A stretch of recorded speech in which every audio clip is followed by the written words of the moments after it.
Today, is Australia at risk of jumping the shark?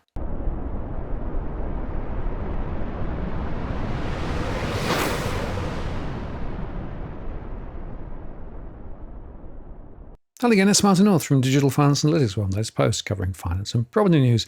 The slang term jumping the shark is, according to the Urban Dictionary, when somebody has reached its peak and begun a downhill slide to mediocrity or oblivion. It was especially applied to TV shows, like the Happy Days episode where Fonzie steps over a shark while on water skis. This was considered to be the low point of the show's multi-year run. But it's also applicable to what's happening in Australia just now, as according to the latest economic data, we're teetering on the brink of falling back into another per capita recession. The data released as part of the national accounts this week by the ABS showed Australia's economy inched forward by just 0.2% over the first 3 months of the year. It means quarterly growth slowed in the first 3 months from 0.6% at the end of 2024 and missed expectations. Over the year to March 31, economic activity increased by just 1.3%. Now, of course, over both the past quarter and the past year, Australia's population grew much faster than its economy. As a result, on a per-person basis, economic output was 0.4% less than it was a year ago. Actually, economic growth has failed to keep up with population growth for 9 of the past 11 quarters. Or to put another way, Australia now produces 1.7% less than it did around 3 years ago.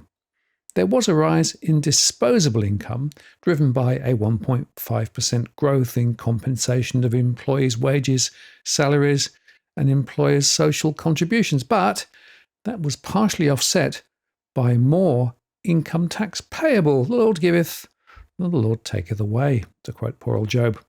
Today, there are more jobs and lower unemployment in Australia than at almost any time in the past 50 years, partly due to the expansion of the government-dominated care sector. But this is not translating into forward momentum. Households with mortgages did benefit from lower interest payments following the RBA's cash rate cut in February, and household spending is relatively slow in the March quarter, following stronger than usual spending during the December quarter's retail sales events. This chimes with data from our household surveys, which continues to show large numbers of people remaining trapped in a cash flow doom loop. You can check this out in my earlier show for details of this. The public sector detracted from growth in the March quarter, down 0.1 percentage points, with large declines in public investment and no growth in government spending. Net trade also detracted from growth, down 0.1 percentage points due to reduced exports of goods and services, partially offset by a fall in imports. Private demand drove the growth up 0.3 percentage points, and that helped to keep GDP positive overall, but it was still weaker in the March quarter than the December quarter. Digging into the private sector data, private investment actually rose by a decent 0.7% in the March quarter, led by investment in dwellings, new buildings and new engineering construction.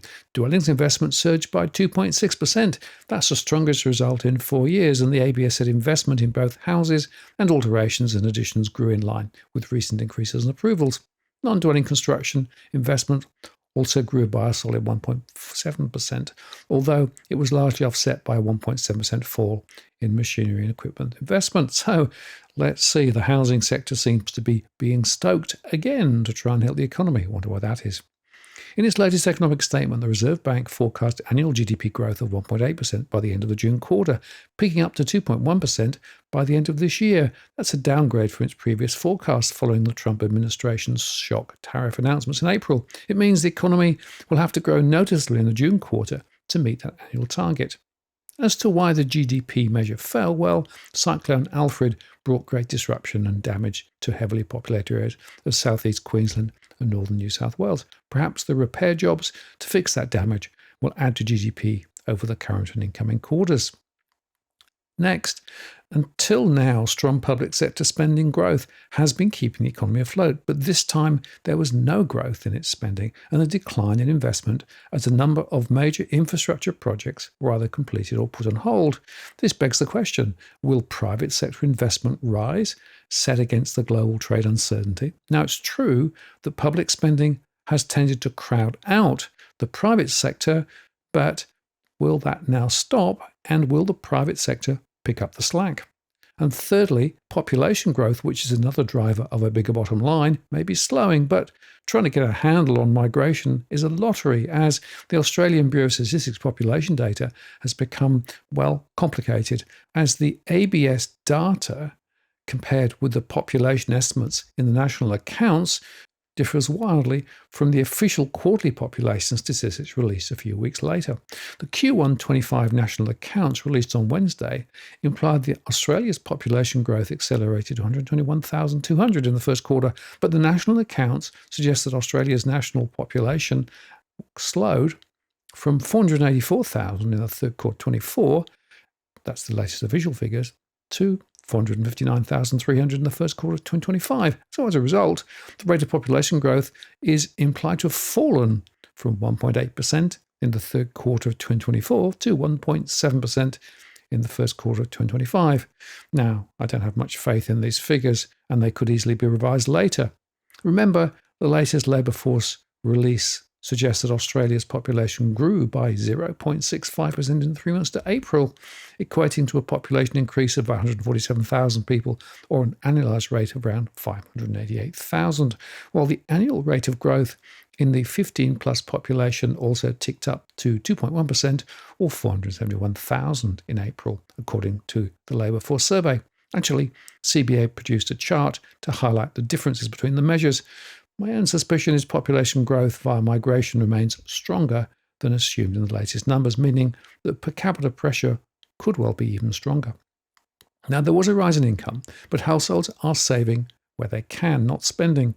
From historical peaks above 20% during COVID, when stimulus payments collided with a physical inability to get out and spend the dough, the household savings ratio plunged to a low of just 1.5% in September 2023. That was the lowest since December 2007, as households chewed into their savings to cope with high interest rates and a surging cost of living. But the savings rate has rebounded from that low. In the March quarter, it rose to 5.2%, which is roughly back to where it was immediately before COVID. So the question is, will future income growth, including the recent minimum and award wage decision, be channeled into household consumption? Well, we'll see. But again, my survey suggests an unequal distribution of potential spending power, which suggests any uptick in consumption might be a bit anemic.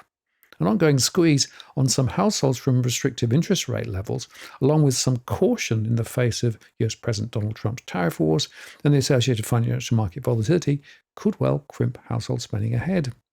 Commentators actually have been quick to look to the RBA to cap the cash rate again, given the soft demand data and the economy losing momentum. So possibly the RBA will cut its July meeting to help boost growth. But the monthly inflation report from April does add some uncertainty. While headline inflation was steady at 2.4% over the year to April, underlying measures did tick higher. The monthly rate, excluding volatile items such as fuel and fresh food, rose to 2.8%. That's up from 2.6%, which suggests that price pressures are becoming a bit more widespread. So these mixed signals leave the RBA facing a delicate balancing act. Upcoming data, particularly the employment report on June the 19th and the main monthly inflation indicator on June 25th, will be critical in determining whether inflation is easing enough to justify another cut, or showing signs of persistence that calls for caution in the light of, quote, uncertainty. Financial markets, though, are pricing in a greater than 80% chance the RBA will cut interest rates in July, with about a 70% chance of a follow-up cut in August. The odds of the RBA cutting rates sooner rather than later have been boosted by the Dow Global Economic Outlook, clouded, of course, by Trump's tariff policies and generally erratic policymaking. Having avoided falling off what successive RBA governors have described as a narrow path of reducing inflation without spiking unemployment, it would be ironic if the bank was too slow to recognise the latest bend in the economy and blithely walk right over the edge. But that inflation risk is real as we wander into the stagflation zone. As Assistant Governor Sarah Hunter said recently, Australia is unlikely to be directly impacted by Donald Trump's tariffs, but global uncertainty may cause weaker growth and labour markets. This risk has been exacerbated by global uncertainties relating to US trade policy, which has weighed on confidence and the willingness to invest and spend. without a material pickup in private demand, the economy could be set for a period of subdued growth. But given Australia's close trade ties with China, any sustained slowdown there poses a clear risk to export earnings and broad economic growth. Together, those global headwinds are adding to the uncertainty surrounding Australia's economic outlook. The OECD released its latest Global Economic Outlook report and cut its global growth forecast for this year from 3.1 to 2.9%, with no improvement expected next year. Today's policy uncertainty is weakening trade and investment, diminishing consumer and business confidence, and curbing growth prospects, the organisation's Secretary-General and former Australian Finance Minister Matthias Cormann said. But Treasurer Jim Chalmers said that, quote, the Australian economy remains one of the strongest in the world, but at the moment, there's little to write home about, in my view. The key issue is actually productivity. Australian productivity has been unchanged over the past 2 quarters and remains more than 5% below its peak.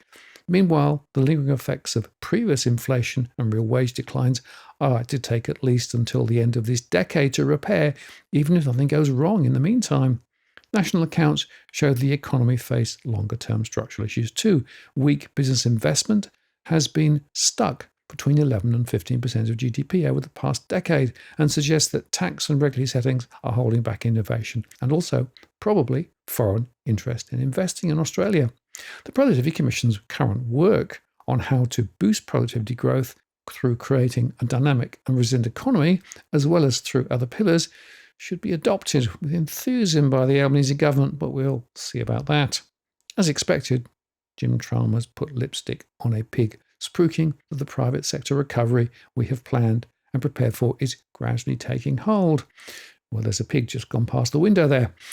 The Australian economy remains one of the strongest in the world, Chalmers said via a media release. No major advanced economy has achieved what we have, with unemployment in the low 4s, inflation below 2.5%, and continuous growth for 3 years. While the private sector-led recovery was always going to be gradual, today's data shows encouraging signs that it's continuing. Private demand grew 0.5%, contributing 0.3% to growth in the quarter. Getting real income growing again has been central to our government's economic strategy after they were going backwards, 1.7% when we came to office. Real incomes per capita grew 1.1% in the quarter and are up 1.7% through the year. This is the strongest quarterly growth for real incomes in more than 3 years, Chalmers said. Now, with regard to the Fair Work Commission, I don't think the 3.5% annual minimum wage rise increase will make the sky fall in, but unless labour productivity growth recovers from a lost decade, higher wages costs will simply be imposed on businesses and ultimately passed on to consumers. Productivity is going backwards in the non-market government sector, such as healthcare, aged care, disability support, and public administration. This is where federal and state governments have been spending huge amounts of taxpayer dollars and where much of the economy's job creation has been since the pandemic. These trends undermine Jim Chalmers' hopes for a gear change from government spending-led growth to private sector-led growth. And to make workers more productive, businesses need to invest in new tools, equipment, and technology. Only then can businesses afford to pay sustainably high real wage increases and can living standards durably improve. But business investment edged up to 0.1% in the March quarter and a soft 0.8% through the year. Most of those gains were due to an investment lift in buildings, mining, and energy projects. Investment in machinery and equipment, such as technology, actually fell 1.7% in the quarter and has declined 3.7% over the past year. These are the very tools businesses need to get into the hands of workers to make them more productive. It's just not happening. The uncertainty caused by Donald Trump's trade war is actually likely to further hamper the confidence of businesses to invest. Forward-looking capital spending surveys suggest that sluggish business investment growth is likely in the next 12 months, according to AMP. The weakness in productivity is a problem for the economy in the long run because it means lower living standards. Challenger Chief Economist Jonathan Kearns said the weakness in productivity growth constrains the RBA from cutting rates too aggressively. With productivity falling over the past year and no cumulative growth over 5 years, the still too high growth in unit labour costs, adjusted for changes in productivity, remains too high. And Treasurer Jim Chalmers' hope of the economy transferring from rampant government spending to business-led growth is really on shaky ground. Government spending cannot be relied on to deliver sustainable growth to improve people's living standards. But business investment as a share of the economy is near the lows of the early 1990s recession. So, therefore, there should be no surprise that there's been almost no productivity growth in the past decade. That's a problem because better ways of producing the same output with fewer inputs accounts for more than 80% of national income growth over the past 30 years. That's according to the Productivity Commission. Getting more tools, technology, and equipment into workplaces will make workers more productive through what economists call capital deepening. Yet, Australia has a chronic capital shallowing problem. This has now been called out in the OECD report. In fact, the OECD estimates that Australia is suffering from a staggering 30% shortfall in business investment relative to economic output. That puts Australia in the third worst position in the rich club that the OECD represents. So the OECD urged the federal and state governments to repair their budgets as new data showed record growth in welfare spending while business investment languishes near 4-decade lows, highlighting Treasurer Jim Chalmers' challenge to spur a private sector-led economic recovery. The release of the OECD's report came as the Fair Work Commission awarded a pay increase of 3.5% to 2.6 million workers on minimum award rates. The largest above-inflation wage increase since 2019 sparked an outcry from business groups who claimed that it would force them to cut back even further on investment. AMP chief economist Shane Oliver said he did not expect the increase to drive up inflation because companies appeared to be absorbing extra costs in their profits. But he cautioned that recent figures showing the lowest business investment as a share of the economy in at least 40 years was consistent with slow productivity and did not bode well for turning it around. Treasury Secretary Stephen Kennedy said last week that the Albanese government had invested in the social compact over the past 3 years, including addressing pay inequalities in feminised industries and health and education outcomes. He said the focus would shift in the second term of government to lifting productivity, including by increasing competition to increase business to invest more, including in technology such as AI. But unless there is significant shifts in gears, it looks to me as if we've entered the stagflation twilight zone. And policy settings simply won't allow things to change as we've begun a downhill slide to mediocrity or even oblivion. As I discussed with Leith van Onselen on Tuesday, there are routes out of this mess, but the question is, are our leaders up to it? In my view, probably not. I'm Martin North from Digital Finance Analytics. Many thanks for watching, and I'll see you again next time.